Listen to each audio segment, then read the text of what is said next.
नमस्तेऽस्तु भगवन् विश्वेश्वराय महादेवाय त्र्यम्बकाय त्रिपुरान्तकाय त्रिकाग्निकालाय कालाग्निरुद्राय नीलकण्ठाय मृत्युञ्जयाय सर्वेश्वराय सदाशिवाय श्रीमान् महादेवाय नमः।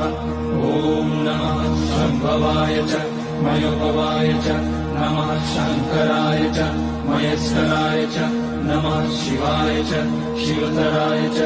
ॐ त्र्यम्बकं यजामहे सुगन्धिं पुष्टिवर्धनम् उर्वारुकमिव बन्धनान् मृत्योर्मुक्ष्यमामृतात्। नागेन्द्रहाराय त्रिलोचनाय